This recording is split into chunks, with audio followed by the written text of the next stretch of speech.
perdata, ya pada hukum perdata kesehatan pada dasarnya mengatur hubungan antara tenaga kesehatan atau rumah sakit terhadap pasien.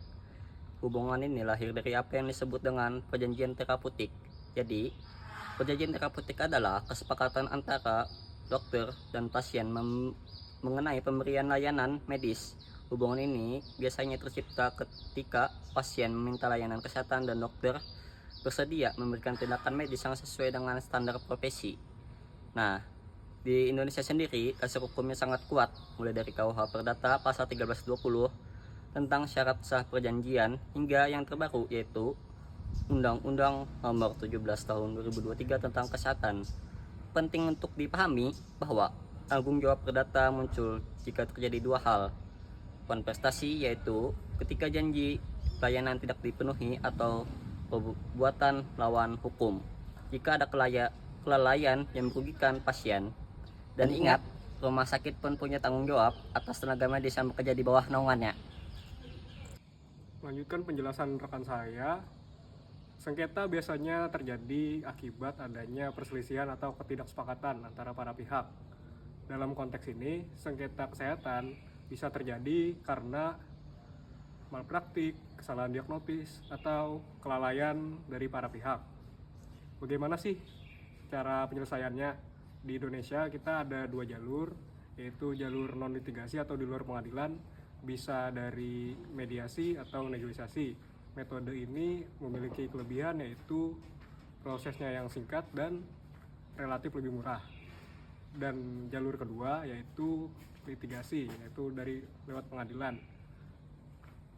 Jalur ini tentu saja lebih mahal dan prosesnya lebih panjang daripada non litigasi tadi. Aspek administrasi kesehatan. Selain urusan private antara dokter dan pasien, ada juga aturan main dari negara, yaitu hukum administrasi kesehatan. Fokusnya adalah tindakan pemerintah dalam mengawasi pelayanan kesehatan. Hal ini mencakup perizinan praktik, akreditasi rumah sakit, hingga pengawasan standar pelayanan. Jika tenaga medis melanggar aturan administratif ini, mereka bisa dikenakan sanksi yang bertahap, mulai dari sekadar teguran, pembukuan izin, hingga yang paling berat adalah pencabutan izin praktik. Jadi regulasi ini berfungsi sebagai pagar agar pelayanan kesehatan tetap berada pada standar yang aman bagi masyarakat. Untuk memberikan contoh nyata, kita bisa mengambil kasus Dr. Ayu di Manado. Kasus ini sempat viral karena perbedaan putusan dari tingkat pertama hingga peninjauan kembali di Mahkamah Agung. Pelajaran pentingnya adalah betapa kompleksnya pembuktian malpraktik medis dan pentingnya kepatuhan standar profesi. Jika kita bandingkan dengan negara lain, Indonesia yang menganut civil law berbeda dengan Amerika Serikat atau Inggris yang menggunakan common law.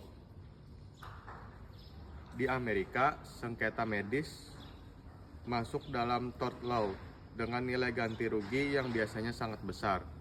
Sedangkan di Inggris sistemnya terstruktur melalui National Health Service yang memiliki lembaga khusus untuk menangani kasus malpraktik.